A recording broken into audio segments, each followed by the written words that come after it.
नमस्कार। मेरा नाम राम कल्याण मीना, सह आचार्य राजनीति विज्ञान, राजकीय महाविद्यालय झालावाड़।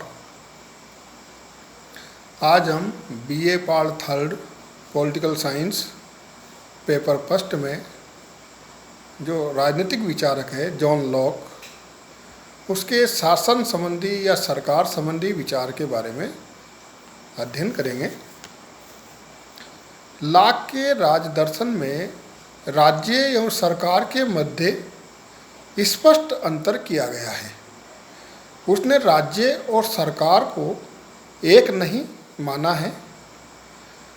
उसके अनुसार सामाजिक समझौते से राज्य का निर्माण होता है, न कि सरकार का।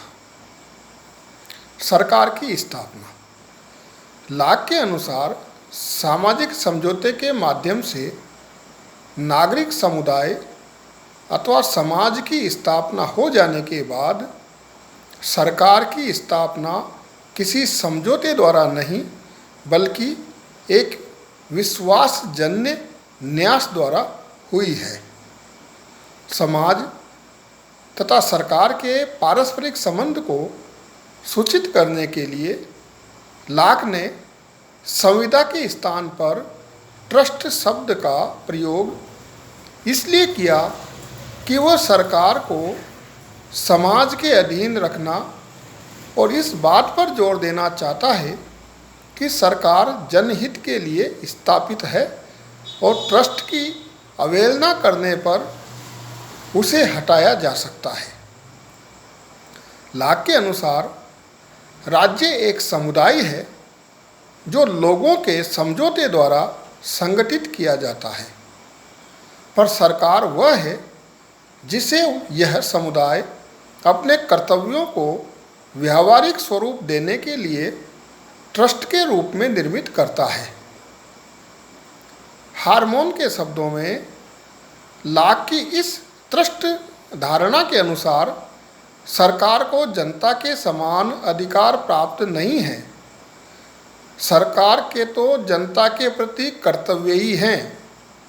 ट्रस्ट की स्थापना समुदाय के द्वारा अपने हित के लिए की गई है, अतः सरकार का ये कर्तव्य है कि वह ट्रस्ट के अनुसार कार्य करे।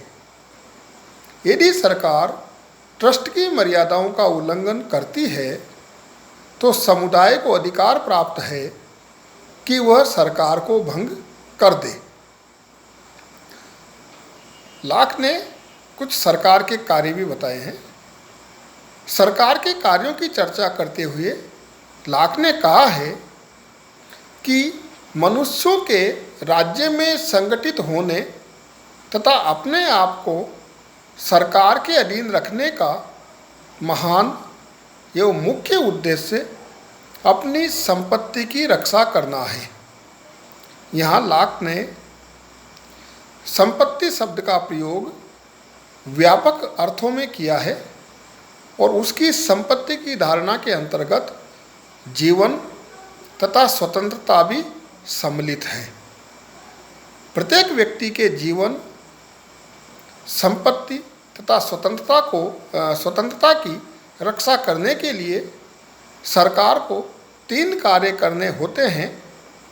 उसका प्रथम कार्य मानव जीवन को व्यवस्थित रखने और समस्त विवादों का निर्णय करने के लिए उचित अनुचित न्याय अन्याय का मापदंड निर्धारित करना है, अर्थात प्राकृतिक कानून की सर्वमान्य व्याख्याएं प्रस्तुत करना है।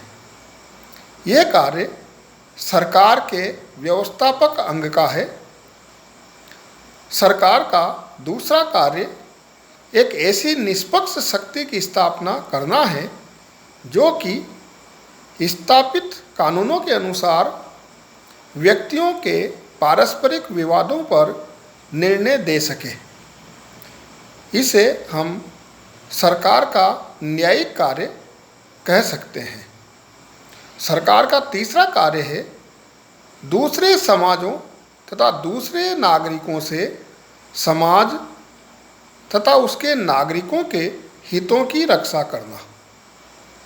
युद्ध की घोषणा शांति स्थापित करना, दूसरे राज्यों से संधि करना व न्यायपालिका के निर्णयों को क्रियान्वित करना इसके अंतर्गत आते हैं।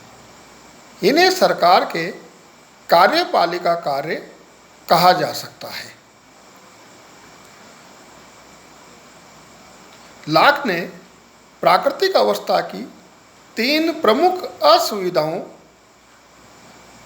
जैसे सुस्पष्ट नियम बनाने वाली, उन्हें पालन कराने वाली तथा नियमों का उल्लंघन करने वालों को निश्चित दंड देने वाली सत्ता के अभाव के आधार पर नागरिक समाज में सरकार के 3 प्रमुख अंग माने हैं, जैसे विधायिका, दूसरा कार्यपालिका, तीसरा संघीय शक्ति।